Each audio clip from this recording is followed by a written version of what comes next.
Now I gotta ride or die.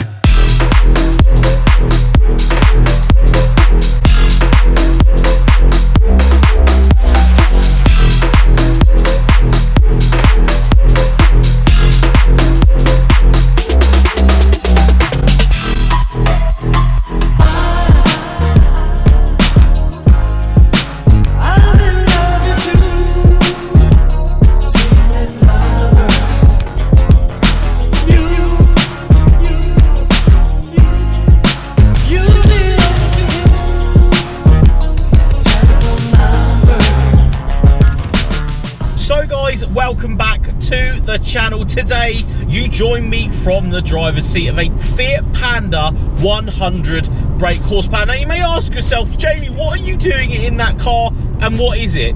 Well, this is the 1.4 16 valve variant of the Fiat Panda, but it has 100 brake horsepower. Now that is the talking point here. This small tiny chassis from Fiat with that magical 100 horsepower from a naturally aspirated engine is an interesting talking point. Plus, it's the best small car around. Not my words, words from James May. He absolutely loves these cars, so I want to find out why. So we've picked up the hottest variant of the Fiat Panda that I could find. I'm going to go and drive it. We're going to take it down some B roads and see what it's all about. But if you haven't already, please like this video, subscribe to the channel if you haven't. But onwards to the B roads.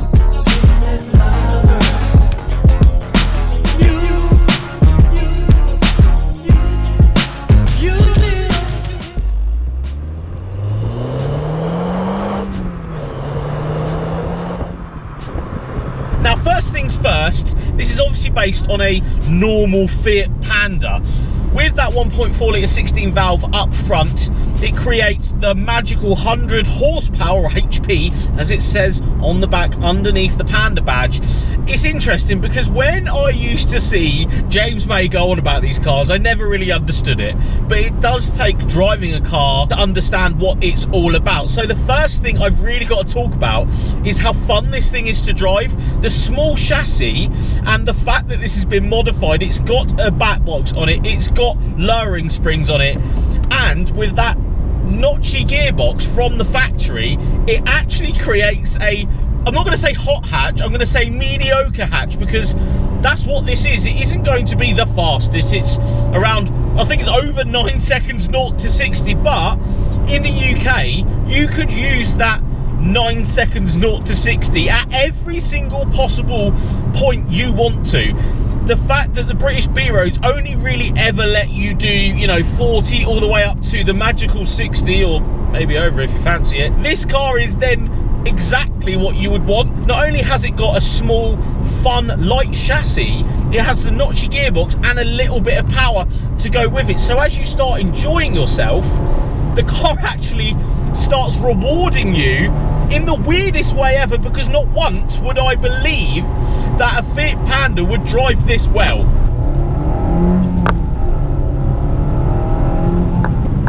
Although this has been lowered, although this has got, you know, some Goodyear Eagle F1 tyres on it, I genuinely can't believe how good and how fun it is. This being the hottest variant though, they don't, to my knowledge, do a turboed version of this car.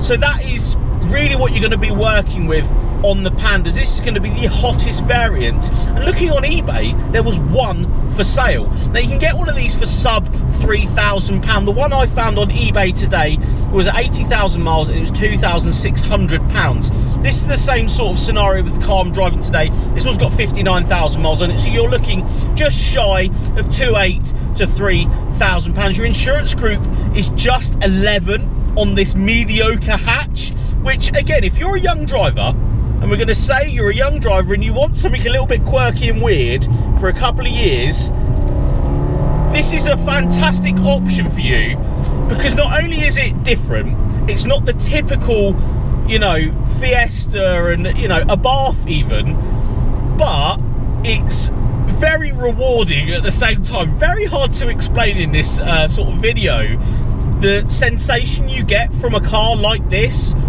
but it is the natural recipe of a naturally aspirated little engine in a light, fun little car.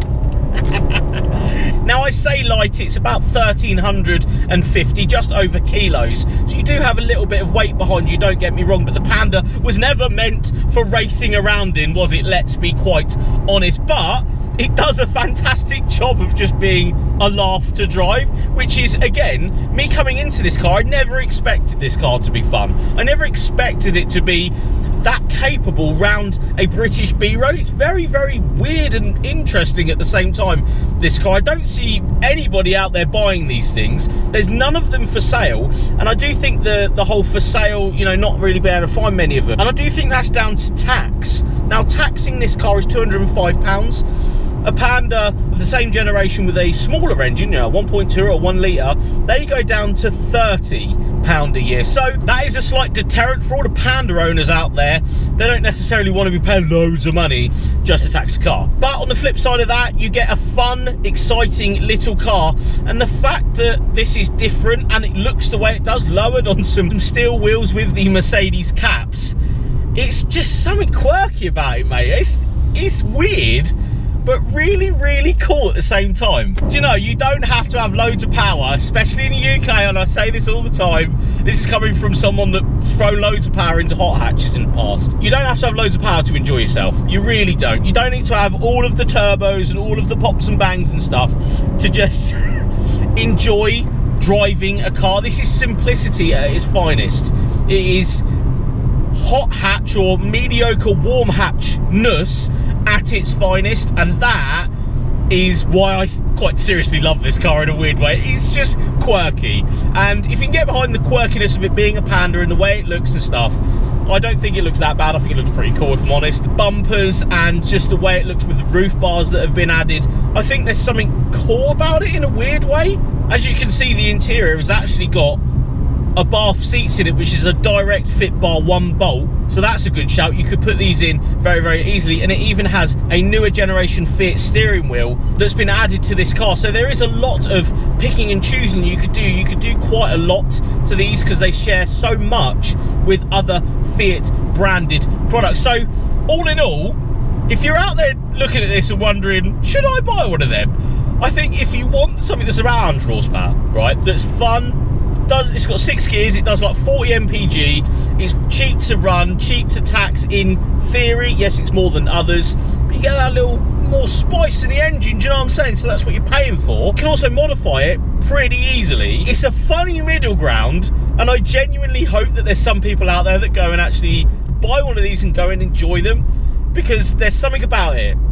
There's something about this little car, like the K cars in Japan, that like are just quirky in their way. I can see the quirkiness that you find in K cars in Japan in this car today, and that's why I sort of really like it. So yeah, if you're up for a quirky B-roader, naturally aspirated, that's a little bit of fun, you've got £3 to spend, this could be quite a good contender. Not only you can get loads of people in the back, the boot's still big enough for you to do the daily duties with, and it's just different, isn't it? It's not fitting in, it's not the mundane normality.